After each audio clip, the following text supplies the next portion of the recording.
Magandang araw po sa inyong lahat mga katribo. Heto na po ang pagpapatuloy ng kwento natin na tungkol sa karanasan ni Kaemong. Ipagpatuloy na natin ang kwento.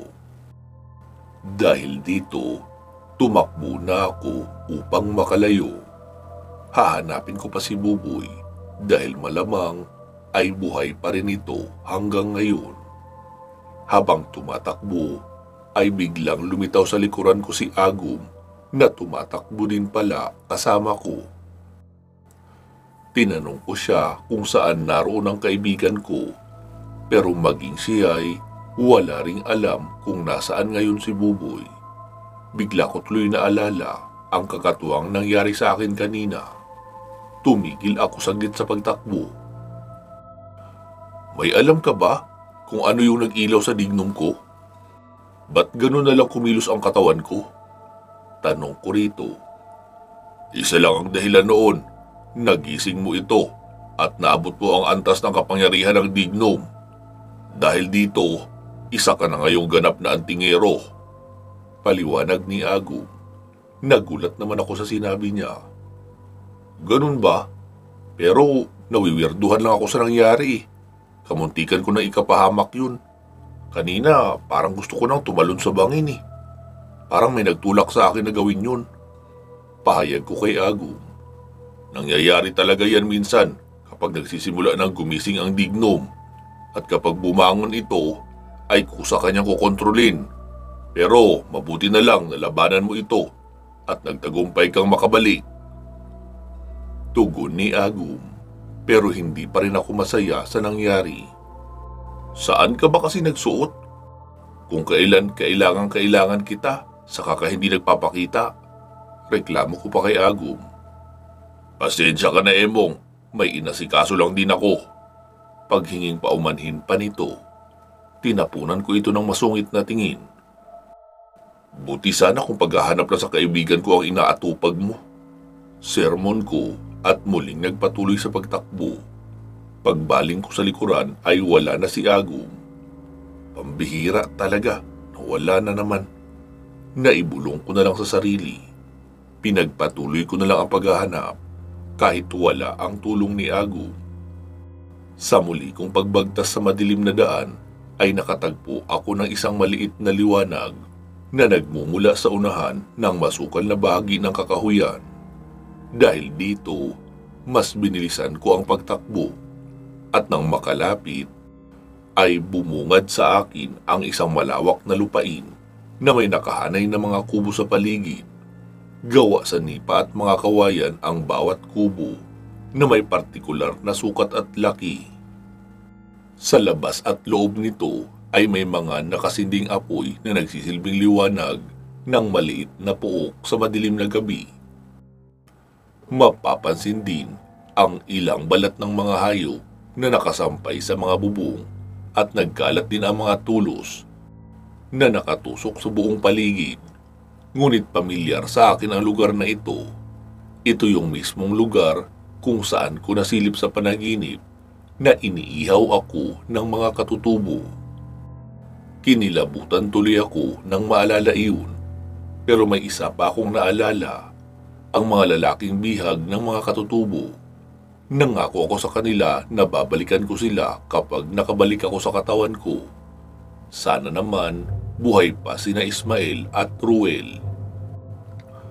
Nilibot ko ang paningin ko kung saan ko unang nakita sila at ilang sandali pa'y may namataan akong isang katutubo na nakabukod ang mga bahay. Dali-dali ko itong pinuntahan at nang makapasok na ako, ay tumambad sa akin ang isang malaking hawla. Subalit napaurong ako at napatakip agad sa ilong. Nang sumalubong sa akin ang nakakasulasok na amoy na mula sa hawla. Natuwa si Roel nang makita niya ako, kaya lumika siya kaagad ng ingay. Shh! Sinabihan siya ni Ismael na tumigil sa ginagawa dahil mapapahamak kaming tatlo. Nakinig naman siya at saka ako lumapit sa hawla. Sa loob ng kulungan ay nakita ko uli ang kalunos-lunos na kalagayan nila. Putol pa rin ang binti ni Ismael habang ang kasamahang si Ruel ay tadtad ng pasa at sugat at nawawala ang isang kamay. "Sino ka?" Tanong agad sa akin ni Ismael. Nagtaka ako nang hindi niya ako natatandaan. "Ano ka ba? Si Emong yan? Siya yung batang kinikwento ko sa'yo na napanaginipan ko. Sabi ko sa'yo babalik siya eh." Nakangiting sagot ni Ruel. Kung ganun, si Ruel lang pala ang nakakakilala sa akin dahil siya lang ang nanaginip ng pareho sa napanaginipan ko. Ibig sabihin pala nito, nagkakilala kami sa parehong panaginip. Gaya lang nito noong makasalamuha ko rin ang apo ni Lola Iska. Siya lang din ang nakakakilala sa akin, kaya nagtaka noon si Lola Iska kung bakit ako madalas tignan ng apo niya. Tumango si Ismael matapos ipaliwanag sa kanya ni Ruel ang lahat. Sa mga nakita ko sa panaginip ko, pareho pa rin silang nanghihina dahil sa kondisyon ng katawan. Halos butot balat na ang natira sa kanila. Kinuha ko ang isang sulo na nakasabit sa gilid. Nasa ilalim nito ang ilang mga sako ng mga palay at tumpok ng mga dayami. Gumalaw si Ruel at tila may nilapitan nito. Nilapit ko ang apoy sa kulungan. Napansin ko ang buto ng hayop na nakalatag sa malaking baon ng nyug. Inuuod na ito at unti-unti nang nabubulo. Pero nakuha pa itong kainin ni Ruel. Nalungkot ako at halos maluha mula sa masalimuot pa rin nilang sitwasyon. Tinusok ko sa lupa ang sulo nang makita ang lubid na nakatali sa pinto ng hawla. Hinugot ko ang punyal sa kasinira ang lubid. Pagkabukas ko ng pinto ay agad lumabas si Ruel, subalit ayaw kumilos ni Ismael. Nagtaka ako, nananatili lang siya sa kinakaupuan. "Ismael, halika na!" Masayang tawag ni Ruel. Hindi ako sasama. Iiwan niyo na ako." Tanggi ni Ismael. "Ano? Nahihibang ka na ba? Ngayon na may pagkakataon na tayo makalaya, sasayangin mo lang? Hindi ba't palagi mong bukang bibig na kapag may pagkakataon ay tatakas ka sa impyernong ito?" Wika ni Ruel. Nalungkot ako sa sinabi ni Ismael. Mukhang hindi pa rin nagbabago ang pananaw nito. Ganun pa rin siya. Matamlay at tila nawala na ng pag-asang mabuhay. Tahimik lang ako habang nagtatalo sila. Hinayaan ko lang silang mag-usap. Sumilip ako sa labas para tingnan kung may tao. Ngunit wala akong napansin na kakaiba. Payapa pa rin sa labas. "Makakasagabal lang ako sa inyo. Mabuti pa't umalis na kayo agad. Iwan niyo na ako gaya ng hiling ko. Mas malaki ang tsansa niyo noon na makatakas at mabuhay." Ani Ismael. Ayoko. Hindi ako papayag na umalis dito na hindi ka kasama. Kaya huwag ka na mag-inarte dyan. Tulungan mo ako, Emong. Buhatin na natin siya. Utos sa akin ni Ruel. Pumasok siya sa loob ng hawla at hinila pa palabas si Ismael. Walang nagawa si Ismael kundi ang sumunod sa tapat na kaibigan. Pinatayo namin ito at inakay sa magkabilang balikat. Nakaalampay sa balikat ko ang braso ni Ismael habang nakasuporta naman sa kabila si Ruel, kung saan inaalalayan niya ang putol na binti ni Ismael para hindi ito matumba. Parang kami ang nagsilbing saklayan ni Ismael sa kanyang paglalakad. Lumabas kami ng kubo nang hindi dala ang sulo. Iniwan na lang namin ito sa loob upang walang sino man ang makapansin sa pagtakas namin. Mabilis naming inakay si Ismael papalayo sa lugar na kung tawagin ng mga taong nakakaalam ng misteryo nito ay Baryo Katayan. Tagumpay kaming nailabas si Ismael sa lugar, pero habang papasok sa kakahuyan ay may namataan ako mula sa malayo. Ilang anino ng mga kalalakihan ang mabilis na naglalakad patungo sa direksyon namin. Nataranta kaming dalawa ni Ruel, kaya lumiko kami at inakay si Ismael papunta sa masukal at madilim na bahagi ng kakahuyan. Masyadong mapuno at madamo ang lugar, kaya perpekto itong pagtaguan. Kinubli naming mabuti ang aming mga sarili sa kadiliman.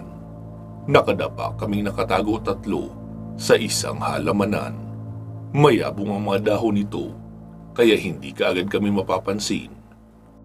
Subalit sa hindi inaasahang pangyayari ay may isang lubid na nasipa si Ismael sa likuran na nag-trigger sa isang bitag at isang matulis na sibat ang tumusok sa tagiliran ni Ismael. Narinig namin ang impit niyang ungol, ngunit natakpan agad ni Ruel ang bibig ni Ismael bago pa ito makalikha ng malakas na ingay. Ilang sandali pa ay dumaan na ang mga kalalakihan na mabagal na naglalakad habang nakikiramdam. Palingalinga pa sila sa paligid na tila may hinahanap. Dala-dala pa rin nila ang mga pana na nakasaklay sa kanilang mga balikat. Hindi pa man sila nakakalagpas ay umaagos na ang dugo ni Ismael sa lupa. Maraming dugo ang lumalabas sa kanya, kaya mabilis itong nanghina. Unti-unti na rin pumipikit ang mga mata niya, kaya tinapik ito ni Ruel sa mukha para hindi tuluyang bumigay. Pinapatatag niya ang loob ni Ismael dahil malakas pa rin ang paniniwala niya na makakaalis sila sa lugar na iyon. Nalungkot ako sa nangyari, pero mas dama ko ang lungkot ni Ruel. Si Ismael lang ang tanging kaibigan na hindi siya iniwan hanggang sa huli. Sa lahat ng pinagdaanan nila at problema, ay hindi siya tinalikuran nito, kaya itinuturing niya ito na parang sariling kapatid. Subalit, ang masakit ngayon ay mukhang iiwan na siya nito. Pinigil ni Ruel ang sarili na huwag umiyak. Alam naming dalawa na nalalapit na ang katapusan ni Ismael. Ngunit wala kaming magawa kundi ang maghintay kung kailan matatapos dumaan ang mga katutubo. Binagalan pa nila ang paglalakad habang sinusuring mabuti ang paligid. Makalipas ang ilang minuto ay nakalagpas na sila. Ngunit hinintay muna namin na makalayo sila bago kami lumabas sa pinagtataguan. Isang senyas ang nakuha ko kay Ruel, kaya nagpasya akong gumapang papalabas para tignan kung may natira pang katutubo. Pero napaurong ako papasok nang makita ang matanda na naglalakad patungo sa pinagtataguan namin. Nanlaki ang mga mata ko nang malamang buhay pa ito. Nagtaka naman si Ruel kung bakit ako bumalik. Sinabi kong papalapit sa amin ang pinuno ng tribo. Natahimik si Ruel nang marinig ito at hinila niya ako pababalik sa halamanan. Pinayuko niya ako, ngunit makikita sa mukha niya ang matinding pag-aalala. Halatang takot ito sa presensya ng pinuno. "Nasaan na siya?" Nanginginig na boses ni Ruel. "Huwag kang mag-alala, Ruel. Mukhang dadaan lang siya. Manatili lang tayo dito. Antayin makalagpas siya saka tayo lumabas." May hinang wika ko kay Ruel. Tumango lang ito na nanginginig ang ulo. Halata pa rin ang kilabot na nararamdaman niya. Mukhang matinding dilubyo ang dinanas nila sa pinuno, kaya hindi mawala-wala ang takot na bumabalot sa katawan niya. Pigil na pigil din niya ang paghinga habang tumutulo ang pawis sa mukha. Ilang sandali pa ay naramdaman namin ang mabibigat na mga yabag mula sa matanda, at napansin ko ang ngiti sa mukha nito habang dumadaan. Naguluhan ako at iniisip na marahil ay alam niya kung nasaan kami. Pero imposibleng malaman niya ito dahil umusal ako ng orasyon para maitago ang sarili namin. Patuloy lang ito sa pagdaan, ngunit mabagal ang kanyang mga hakbang. Nagtataka din ako dahil hindi mala siya nakikitaan na may iniindang sakit. Kasual lang itong naglalakad na tila ba hindi nakaranas sa bingit ng kamatayan. Nakasukbit sa tagiliran niya ang itak at nagulat ako nang mapansing umiilaw ang ilalim na bahagi ng bahag niya na malapit sa talukap ng kanyang itak. Naglalabas ito ng kulay dilaw na liwanag. Mukhang ito na ang tinutukoy sa akin ni Agum na mutya ng dilaw na kidlat. Maliit lang ito pero parang kasing taba ng buto ng langka. Matapos niyang makadaan ay dito pa lang kami nakahinga ng maluwag ni Ruel. Gumapang ako papalabas upang siguraduhin nakalayo na talaga ito. Natuwa ako nang medyo malayo-layo na ang narating nila. Mabuti na lang at hindi niya naisipang silipin ang mga bitag nila. Kundi patay talaga kami. Pero nang balikan ko si Ruel ay naabutan ko siyang umiiyak. Inilabas niya si Ismael sa halamanan, ngunit hindi na ito humihinga. Hindi mo lang siya umabot kahit 5 minuto. Patay na si Ismael pero ang hindi ko maintindihan kung bakit ito nakangiti.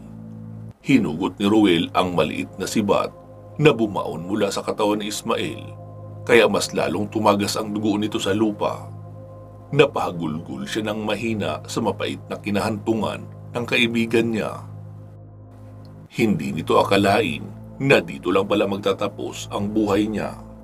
Marami pa naman sana itong pangarap at gustong makamit, ngunit malabo na itong mangyari sapagkat inagaw na ng walang pusong mga katutubo ang pangarap niya sa buhay. Halos sumabog ang puso ni Ruel sa kakaiyak at pakiramdam niya ay parang gumunaw na ang mundo niya sa nangyari. Hindi niya matanggap ang nangyaring iyon pero sinabihan ko siyang tanggapin na lang dahil ito siguro ang gustong mangyari ni Ismael. Wala na siyang mararamdamang sakit at dadanasin pang hirap. Matatahimik na ito sa wakas. Halika na Ruel, hayaan na natin siya na mamahinga. Ipagdasal na lang natin na sana'y mahanap niya ang tunay na kapayapaan kung saan man siya dalhin ng Panginoon na siyang may hawak ng buhay. Sambit ko rito. Napatitig sa akin ang malumbay na mga mata ni Ruel. Tumango ito at ipinato niya ang kamay ni Ismael sa dibdib na nagsisimula ng maging ganap na bangkay. Lumalamig na ang katawan nito at naninigas na rin.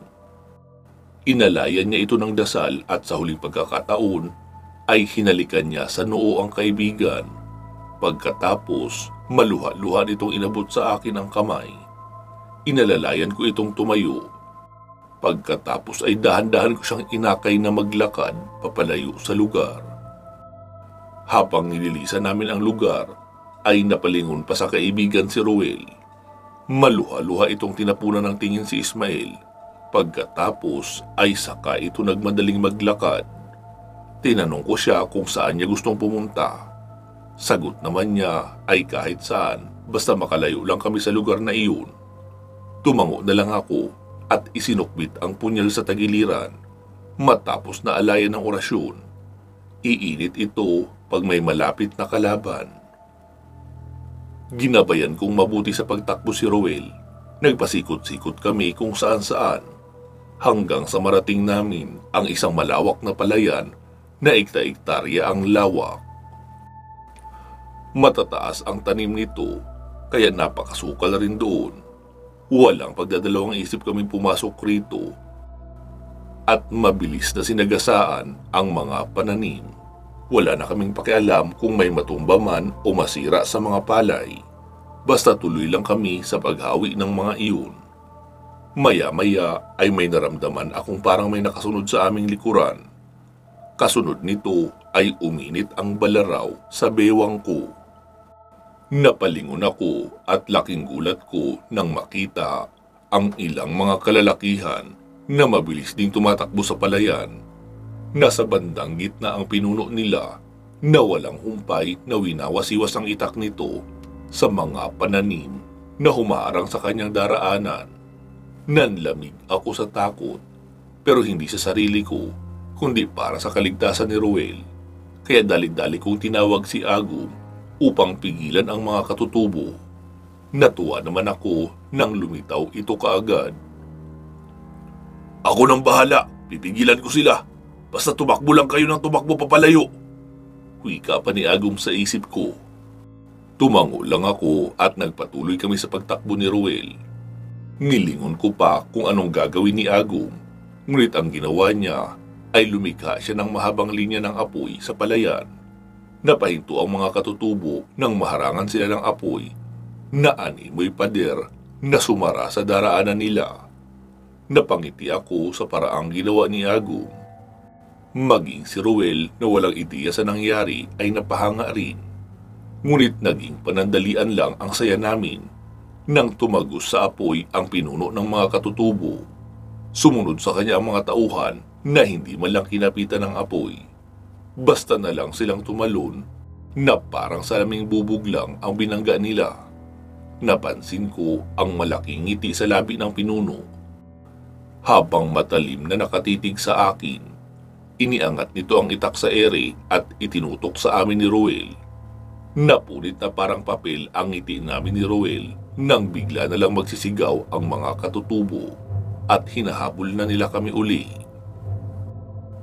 Mas lalo silang ginanahan at naging determinado sa paghuli sa amin. Dahil dito ay dali-dali ko ulit inakay si Roel sa pagtakbo. At isa na namang mahabang habulan ang nangyari na tila wala ng katapusan. Ramdam ko ang pangingilabot ni Roel sa katawan habang nabibingi sa mga sigawan ng mga hayok na katutubo.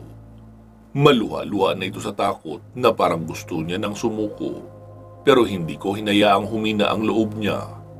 Inakay ko pa rin siya sa pagtakbo kahit hingal kabayo na ako sa pagod. Tiniis ko ang hirap at pananakit ng binti at balikat hanggang sa hindi kami nakakalabas ni Roel ng palayan.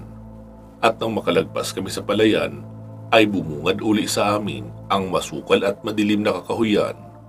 Daglian kaming tumagos rito at dali-dali ulit na tumakbo. Napansin kong kinakapos na ng hangin si Roel na halos mabigat na ang paghinga na naririnig ko. Naaawa tuloy ako sa kanya. Hindi pa rin ito sumusuko kahit anumang oras ay bibigay na ang katawan. Tinanong ko siya kung kaya pa ba niyang tumakbo o kung hindi ay magtatago na lang muna kami upang makapagpahinga.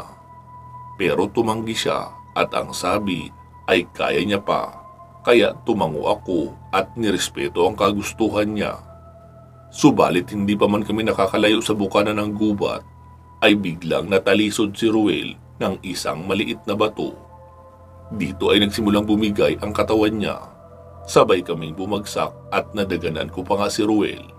Napaungol siya sa sakit nang maitukod sa lupa ang putol niyang kamay. Natakpan ko kaagad ang bibig niya sapagkat parang balak niyang sumigaw dahil sa sakit. Alam kong hindi niya nakaya at nag-aalab na ang puso niya na talagang lumalaban ngayon. Subalit ang katawan niya at isipan ay tuluyan ng sumuko. Maya-maya ay nakarinig ako ng mga tanim na nahahawi. Kasunod ang mabilis na mga yabag sa lupa. Dahil dito, namutla ako sa takot at agad na napatayo upang hilahin at itago sa sulok si Roel. Nagkubli-uli kaming dalawa sa halamanan. Sa madilim na sulok kung saan maitatago namin ang aming mga sarili. Nakadapa kaming nakatago sa mga dahon nito habang pigil na pigil ang hiningang naghihintay na makalagpas sa amin ang mga katutubo. Ilang sandali pa ay sunod-sunod na mabibigat na mga yabag ang dumaan. Parang mga kabayong nag-uunahan ang mga ito sa pagtakbo. Dala ang mga sandata ay sumisigaw sila ng nakakapangilabot na salita. Mas lalo tuloy nang inig sa takot si Roel na dahilan upang bumaba ang kumpiyansa niya at panghinaan na ng loob. Tumingin ito sa akin at nabasa ko sa malumbay niyang mga mata na mukhang hindi niya na kaya makipagsabayan pa sa takbuhan. Nabigla ako nang sabihin niyang tumakas na ako.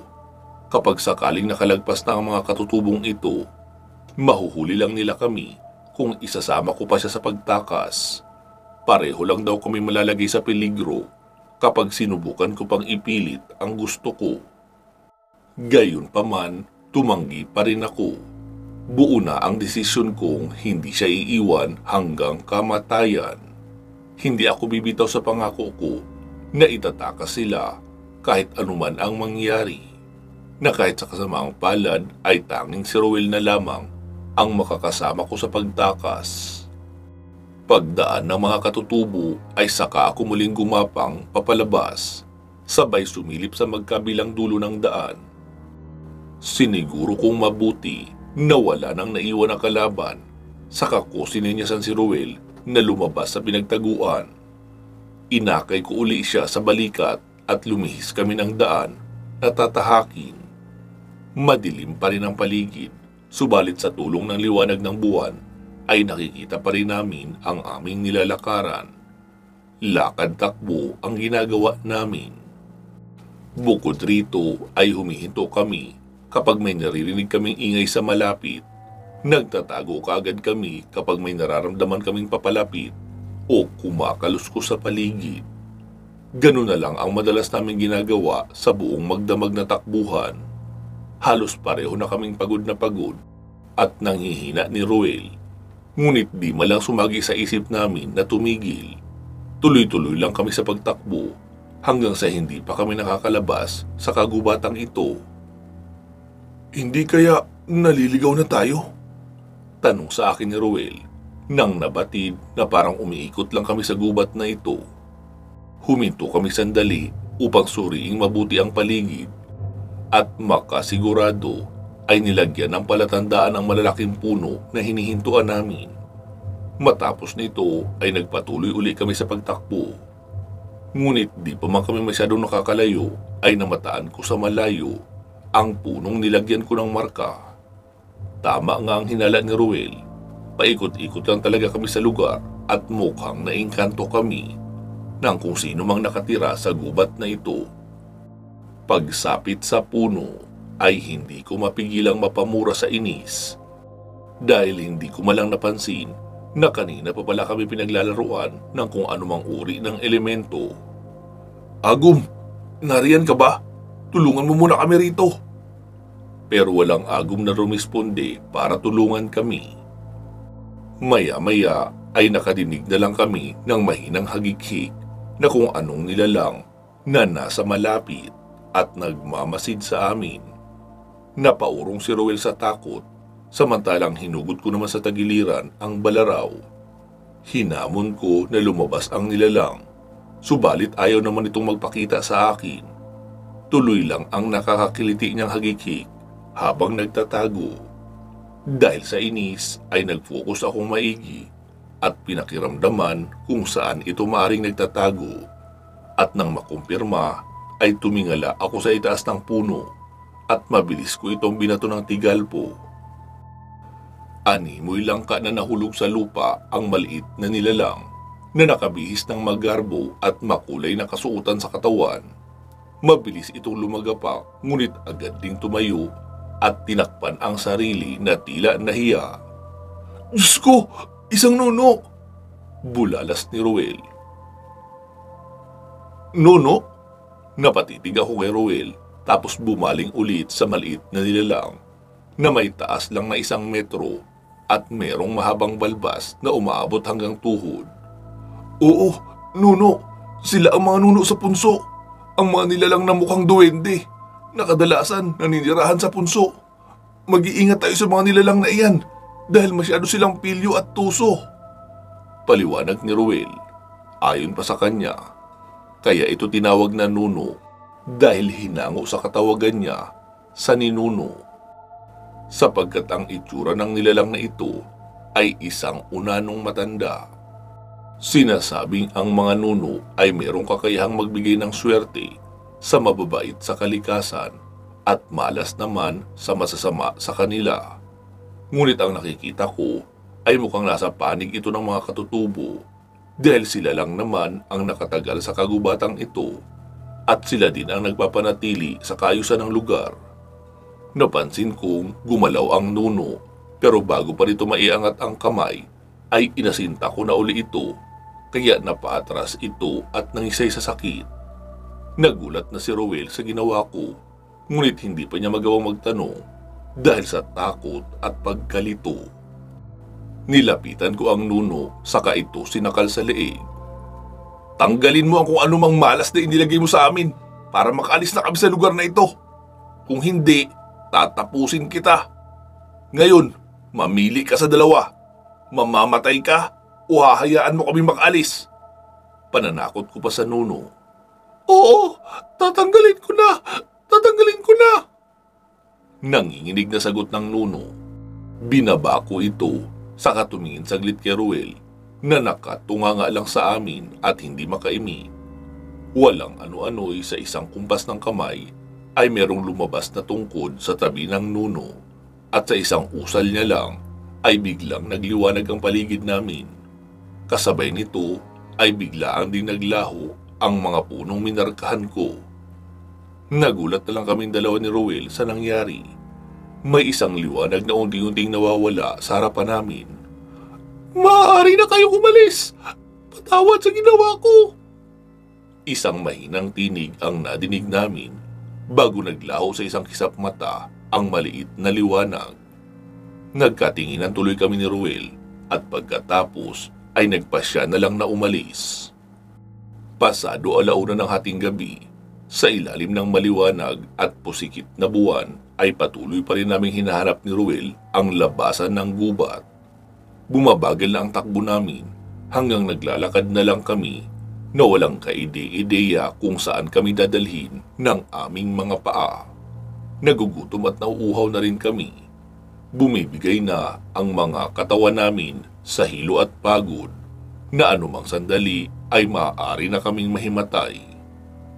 Gayunpaman, nagpatuloy pa rin kami sa paglalakad-lakad at nakatagpo kami ng isang sapa malapit sa burol. "Diyos ko, salamat! Hindi pa rin talaga tayo pinapabayaan ng Diyos." Naibulalas ko sa tuwa. Agad kaming lumapit ni Roel sa sapa upang makainom ng tubig. Umaagos mula sa taas ng burol ang malinis na tubig na dumadaloy sa sapa. "Wah! Ang sarap!" wika ni Roel nang mapawi ang matinding uhaw niya. Isang kamay lang ang gamit niya, ngunit maayos pa rin itong nakakainom ng tubig. "Salamat sa tulong mo. Ngayon lang uli ako nakatikim ng ganito kalinis at preskong tubig sa buong buhay ko. Salamat, Himong. Utang ko sa iyo ang lahat." Nakangiting saad ni Roel na tila naiiyak na naman. Napangiti na rin ako dahil kahit papaano ay nakangiti na rin siya sa kabila ng mga nangyari. "Nako, wala yun.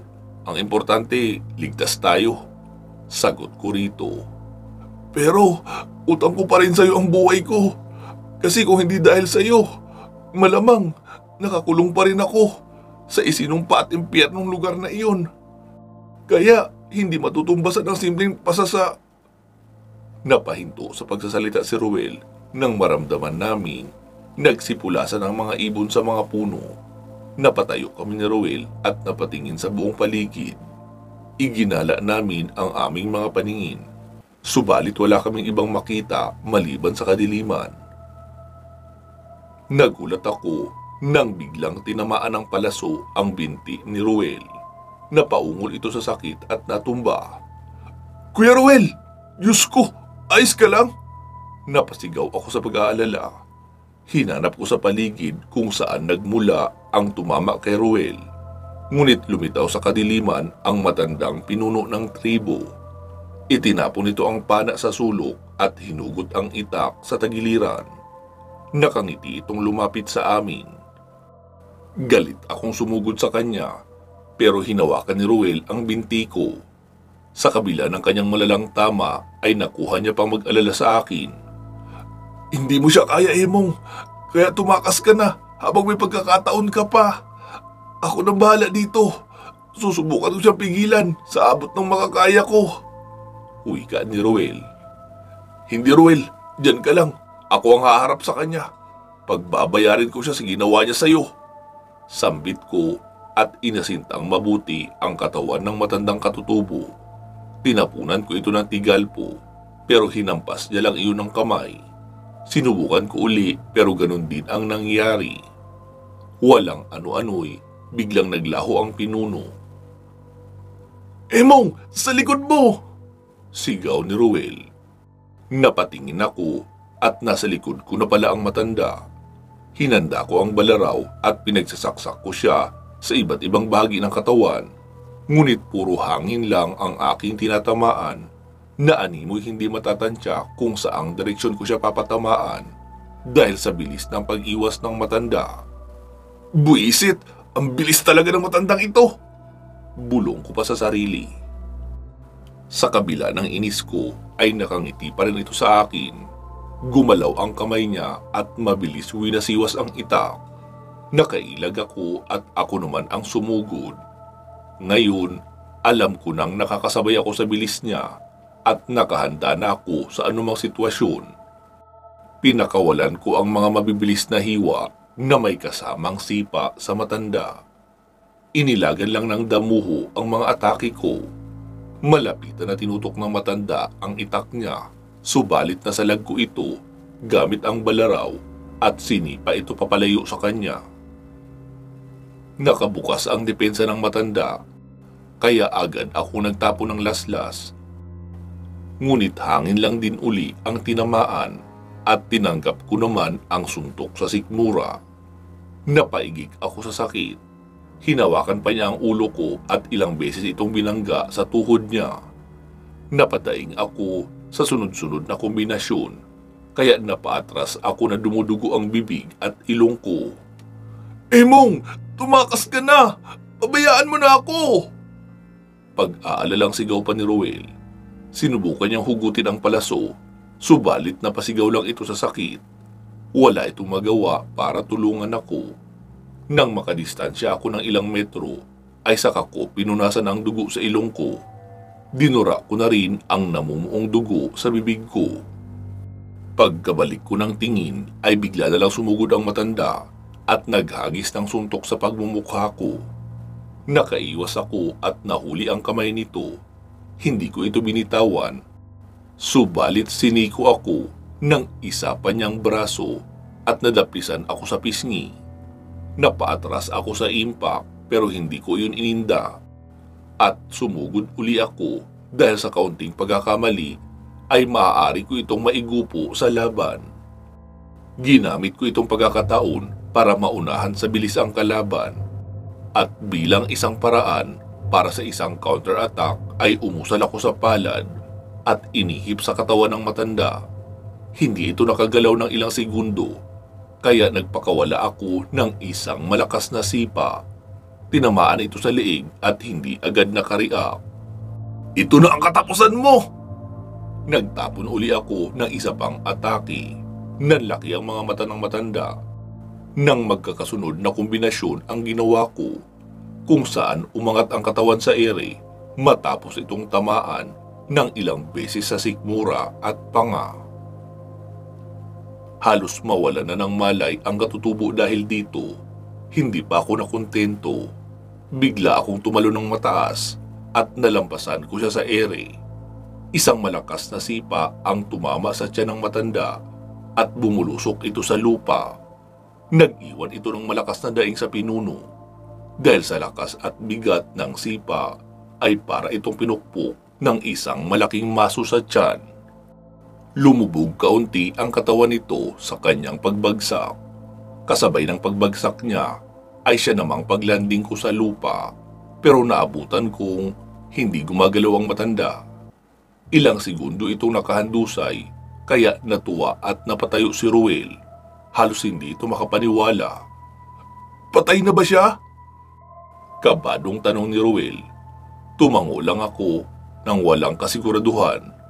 Dahan-dahan akong lumapit upang alamin kung patay na ba ito, pero hindi pa man ako nakakalapit ay bigla itong bumangon. Nagbukas ang mga mata niya at mabagal itong pinihit ang ulo sa direksyon ko. Napahinto ako sa paglalakad at naghanda. Maging si Ruel na kanina'y tuwang-tuwa ay natigilan at nabura ang ngiti sa mukha. Hinanda ko ang palad ko, saka ko siya pinatamaan ng sunod-sunod na tigalpo. Pero nagulat ako nang hindi na ito tinatablan ng anumang atake na dumarating sa kanya. Bawat tigalpo ay pumipitik na lang bago pa kumonekta sa katawan niya na tila may invisible force field. Tumayo ito matapos lang na i-absorb ang mga atake ko. Tumakbo akong papasugod sa kanya, pero nilapag lang ng matanda ang kamay niya sa lupa at biglang yumanig ang lupang tinatapakan ko. Pati si Roel ay nadamay din sa pagkahilo.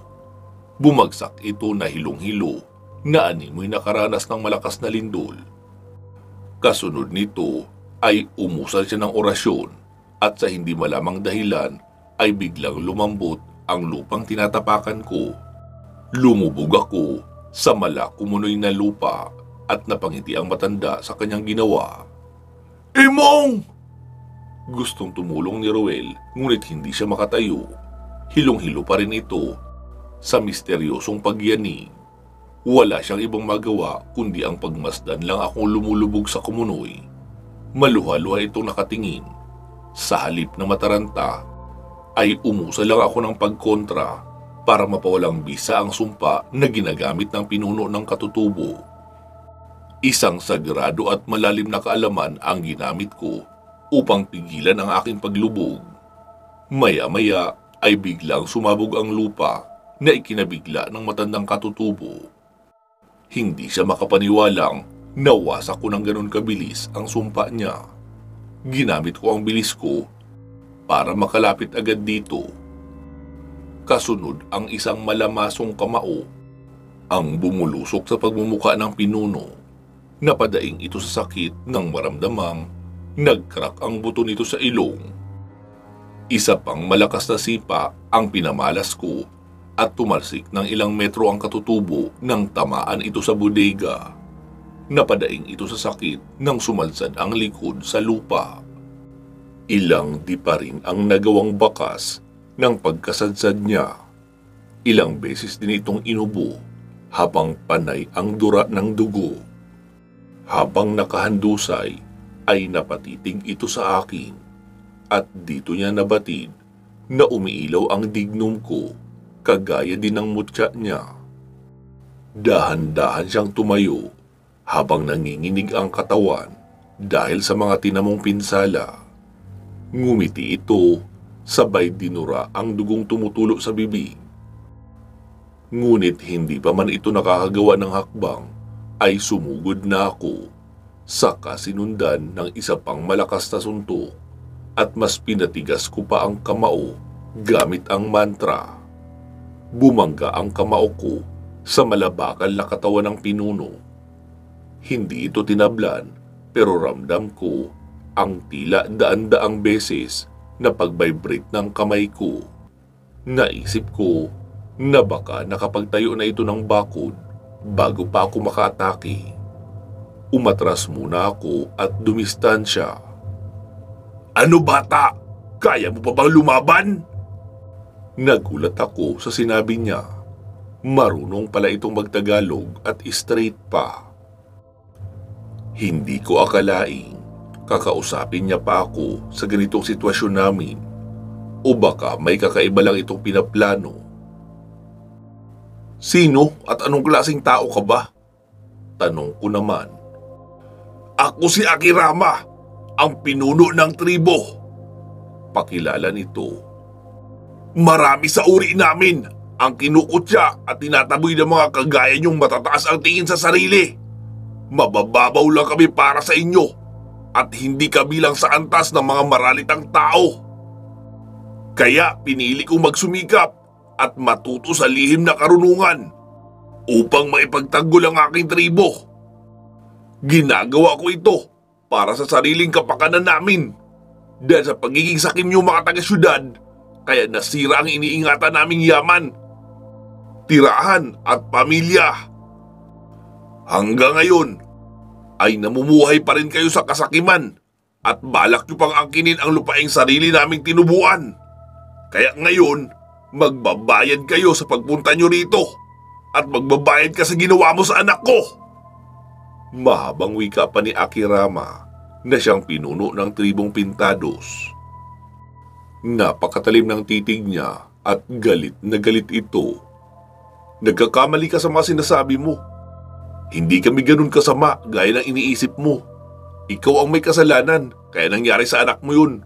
Masyado kayong nabalot ng kadiliman kaya puro paghihiganti na lang ang nasa isip nyo. Pati mga inosenteng tao dinadamay nyo sa mga kahayupang pinaggagawa nyo. Matapang nasagot ko pa. Tumahimik ka! Wala kang alam! Biglang pinagdikit ni Akirama ang mga daliri niya sa kamay. Tapos umusal ito ng orasyon. Umihip ng malakas na hangin at nakita ko ang bakod na ginawa niya dahil sa lupa at mga alikabok. Bilog ito at tila nag-e-expand. Umiikot ito sa may pagilid ng paharang na parang ipu-ipo. Lumutang ang maliliit na bato sa hangin at nagkaroon ng isang maliit na pagyanig. Teka, anong nangyayari? Nagsimulang mataranta saka mag-hysterical si Ruel sa takot sa mga nangyayari. Dumapa ka lang, Kuya Ruel, at manatili ka lang dyan. Ako na ang bahala sa taong ito. Sagot ko at binalaan siya na huwag kikilos hanggat hindi kinakailangan. Sumugod ako, ngunit umihip ng hangin si Akirama saka binuga ito. Isang hugis bilog na hangin na kulay itim at kasing liit ng bola ng bilyaran ang umatake sa akin. Umikot-ikot ito na parang windmill sa bilis. Tumatalsik at tumilipad ang bawat madaanan ng bilog. Nailagan ko ito at dumiretso sa isang puno sa likuran ko. Wasak ang puno nang bumangga ang kulay itim na bilog na iyon. Sumagot ako ng atake gamit ang tigalpo. Dumepensa si Akirama at tinakpan ang sarili gamit ang mga braso. Parang pumitik lang ang tigalpo sa kanya. Ngunit naitulak pa rin ito sa impact si Akirama at kumalat ang maliliit na alikabok sa paligid niya. At mula sa nakapaligid ng mga alikabok na ito ay lumitaw ako sa kabumigwas ng malakas na suntok na hindi niya agad napaghandaan. Mabilis itong tumilapon papalayo ng tamaan sa katawan. Subalit agad itong naitukod ang mga paa kaya sumadsad lang ito at hindi bumangga sa mga bato sa sapa. Ngumiti at lumingon si Akirama sa likuran niya. Tinignan niya ang mga bato. Nilapag ni Akirama ang kamay sa lupa at pinayanig niya ang tubig tapos nagbuhat ng ilang maliliit na tipak ng bato na bawat isa ay may bigat siguro na 1 kilo mahigit. Saluhin mo ito! Sabay binagsak ni Akirama ang mga ito sa akin. Ginamit ko ang bilis ay nailagan ko ang mga bato na animoy mga bulalakaw na bumabagsak sa akin. Panay sidestep, sabay zigzag dash ang ginagawa ko. Umihip ng hangin si Akirama at muling nagbuga ng hugis bilog na hangin. Hindi ko ito napaghandaan kaya wala akong nagawa kundi sumagot din ng atake gamit ang salungat na hangin. Binuga ko ang tigalpo at sinalubong nito ang hugis bilog na umiikot sa ere. Nagkasalpukan sa gitna ang dalawang magkasalungat na hangin, kasabay ng parehong tumanggap ng buong puwersa. Nagkaroon ng impak ang banggaan at pareho kaming tumalsik papalayo ni Akirama.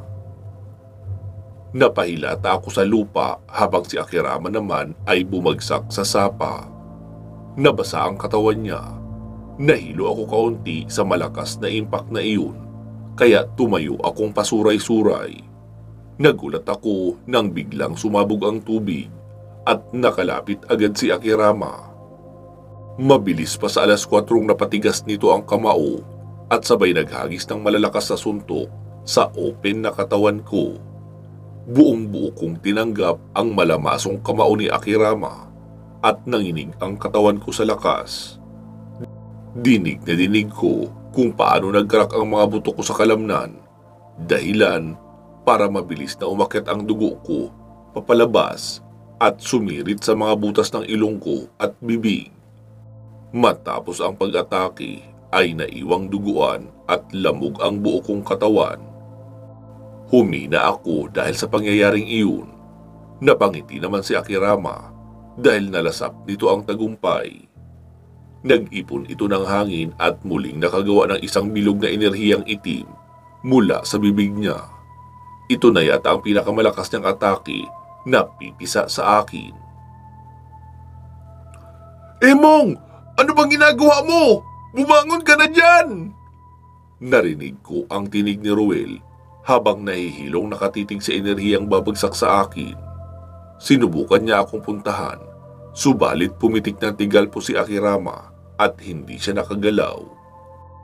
Habang tinitignan ko ang nalalapit na katapusan, ay naalala ko ang pangako ko kay Agum na tatapusin ang pagkahari ng kadiliman laban sa liwanag. At sumagi rin sa isip ko ang kaibigang si Buboy. Kasunod nito ay may narinig akong dalawang tinig na bumubulong sa magkabilang tenga ko. Boses ito ni na Amaya at Agum. "Lumaban ka, Emong! Lumaban ka! Kaya mo yan!" At dito naramdaman ko ang biglang pag-ilaw ng aking kwintas. Tumaas ang galit na nararamdaman ko. Galit na siyang nagbigay sa akin ng kakaibang lakas at tibay. Dahil sa panganib, alam kong malaki ang tsansang hindi na ako mabuhay sa atake ni Akirama. Pero tinanggap ko ito at nakahanda akong ialay ang buhay ko para dito. Biglang tumalim ang titig ko sa matanda matapos makabangon. Naupo ako sa lupa habang diretsong nakatingin kay Akirama. Sa naipong galit sa sarili ko ay biglang bumigat ang aking pakiramdam. Dumating ang atake ni Akirama at bumagsak ito sa buo kong katawan. Sumabog at nayanig ang lupa sa sobrang lakas ng atake. Nanatiling nakatayo si Akirama at nakangiti lang ito. Ini-enjoy ang tagumpay na kanyang nakamit. "Hindi!" Umiiyak na sigaw ni Ruel. Mabilis na balot ng makapal na alikabok ang paligid. Patuloy na umiiyak si Ruel. Pinulot ni Akirama ang itak at lumapit sa kanya. "Huwag ka nang umiyak! Dahil ikaw na ang susunod sa kanya!" Nakangiting wika ng matanda, sabay itinaas sa ere ang itak.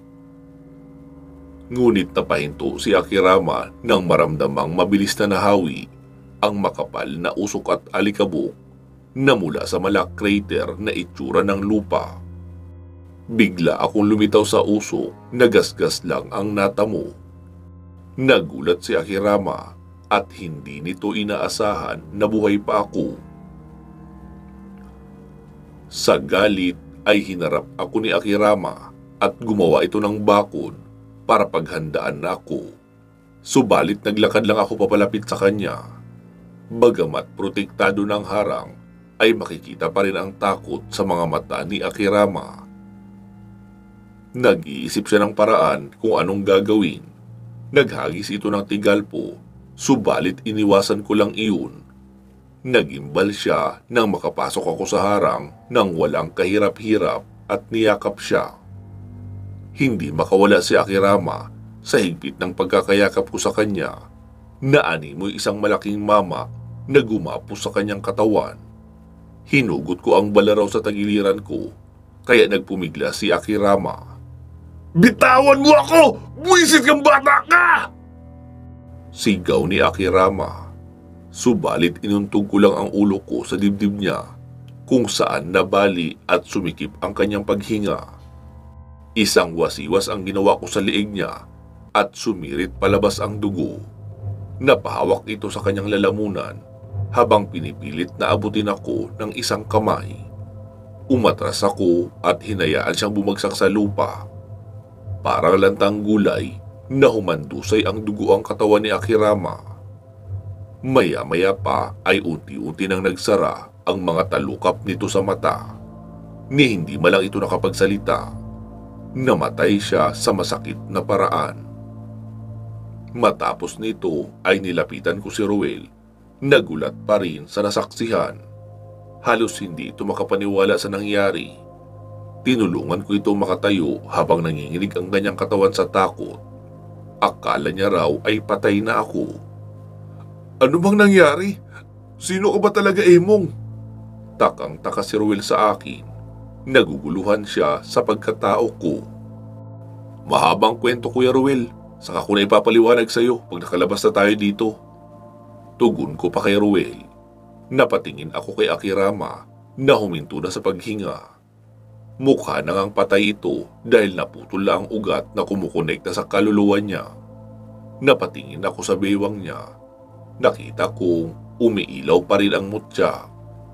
Lumapit ako kay Akirama at kinuha sa kanya ang mutya ng dilaw na kidlat. Nagulat ako nang nakadikit pala ito sa balat niya. Akala ko nakatali lang iyon sa bewang niya, pero isa itong kakaibang bato na sinadyang ipasok sa katawan niya. Bumukol ito sa balat niya na parang bukong-bukong, kaya hindi mo mahahalata na may anting-anting siya. Hiniwa ko lang ang balat ni Akirama gamit ang balaraw at hinugot papalabas ang mutya na kasing laki lamang ng buto ng langka. Lumapit sa akin si Ruel na nagtataka. "Anong umiilaw na yan?" Seryosong tanong nito. "Isang agimat. Ito ang ginagamit niyang proteksyon sa sarili niya.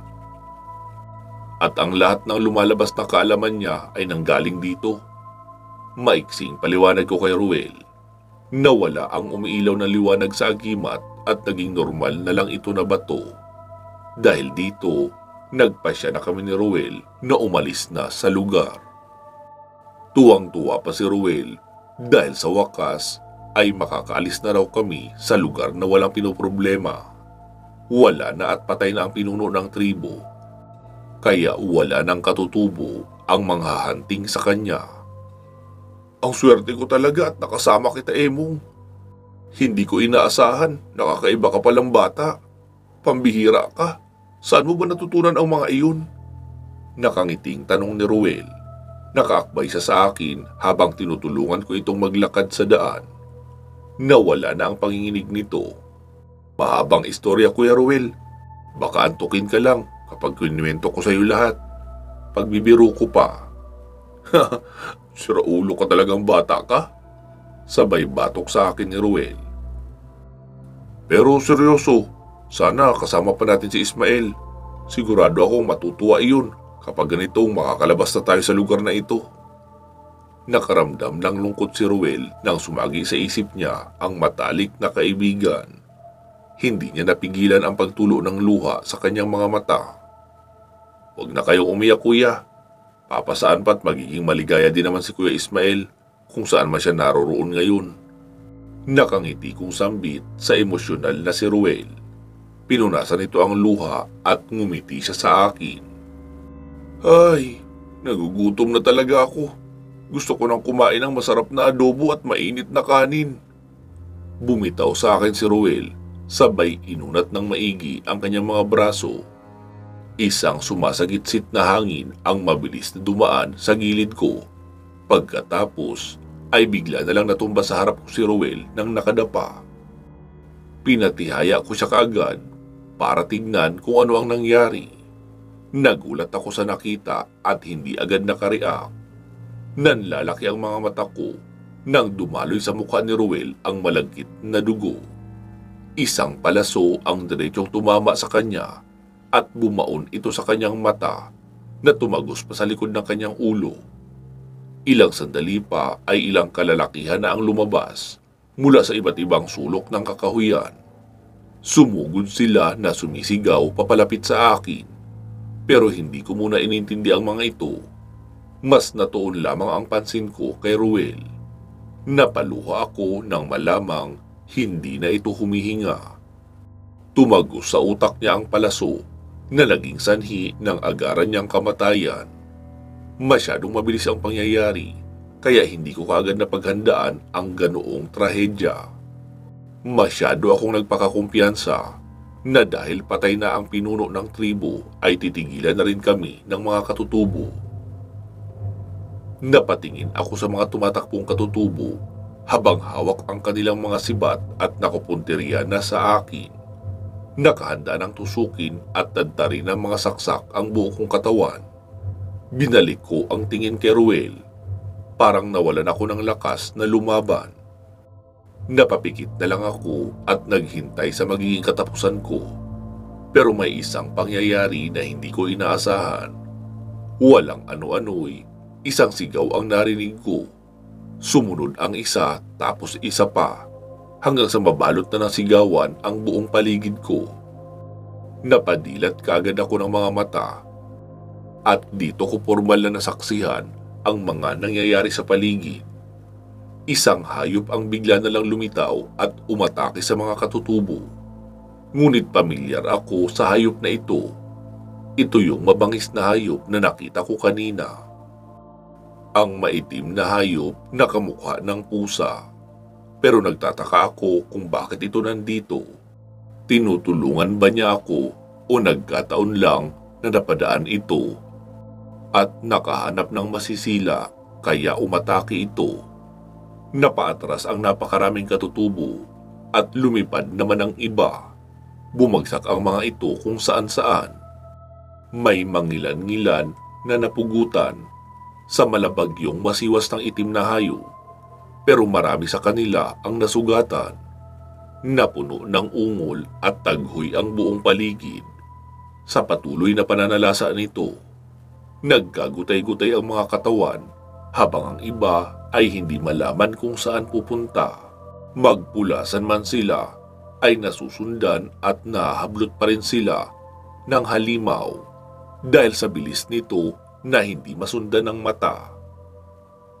May mga lumaban sa mga katutubo, subalit di pa rin naging sapat ang kanilang lakas upang tapatan ang bilis ng hayop na iyon. Animoy nakikipagpatintero lang silang lahat kay kamatayan na hindi alam kung saan tutungo o saang direksyon lilitaw ang itim na hayop.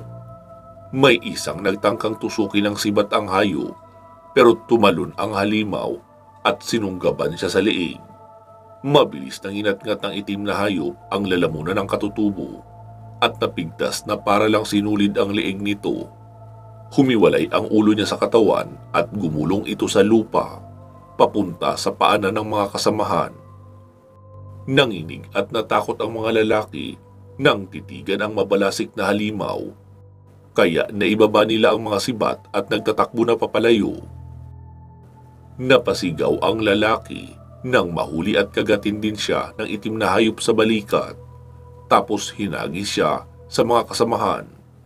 Natumba ang mga kasamahan na papana sana sa halimaw at hindi siya makabangon nang madaganan ito ng mga kasama. Tumalon ang itim na hayop sa kamabilis na tinakpan ang mukha ng lalaki. Napingas ang pisngi nito na halos humiwalay na ang kanyang panga at ngipin nang kalmutin siya ng halimaw. Marahas din na inatake ng halimaw ang isang lalaki na susugod sa likuran nang magkamali ito ng galaw. Dahilan para masakmal siya nito. Napahiyaw ang katutubo matapos itong tusukin sa sikmura. Mabilis nitong hinila ang kamay at bumulwak sa lupa ang laman loob ng lalaki. Sumuka ito ng dugo, sabay humandusay na wala ng buhay.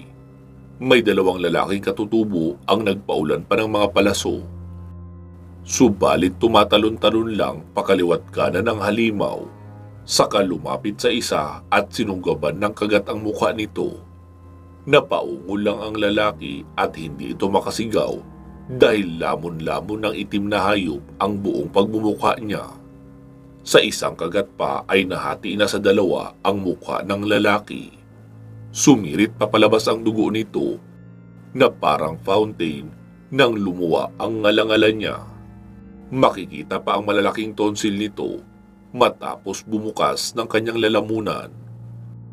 Nanginig sa takot ang pangalawang lalaki sa nasaksihan at di ito makapana. Bago pa makatakbo ay agad nang nakatalon ang halimaw at isang mabilis na wasiwas ang ginawa nito kung saan nasira at nawasak ang ulo ng lalaki na parang pakwan. Animoy na lantang halaman na bumagsak ang lalaki habang nanginginig sa sakit ang kanyang katawan. Tuloy lang sa pagpapaulan ng mga palaso ang natitirang mga katutubo, ngunit sinasagasaan lang ito ng itim na hayop. At ni isa hindi man lang sila nakaporma at nakatama kahit isa. Naging madugo at brutal ang kinahantungan ng marami, na halos lahat ay naghihiwa-hiwalay na ang mahalagang parte ng kanilang katawan. Kumalat ng husto ang mga laman loob sa lupa na nagmistulang binahang dugo ang buong sahig ng kagubatan. Nagmukhang fiesta katayan ang lugar na naging itsura nito ngayon. Sa loob lamang ng maikling oras ay naging karimari-marim at kalagim-lagim ang sinapit ng mga katutubo. Hindi nila akalaing ang nag-iisang hayop na ito pala ang uubos at tatapos sa kanilang lahi. May mangilan-ngilan sa kanila ang nakatakas matapos silang magtagumpay na makalayo, ngunit karamihan dito ay sinawing palad sa kuko ng halimaw. Pansamantala po muna natin puputulin dito itong ating kwento. Magsama-sama po tayong muli sa part 52. Mag-iingat po kayo palagi at hanggang sa muli.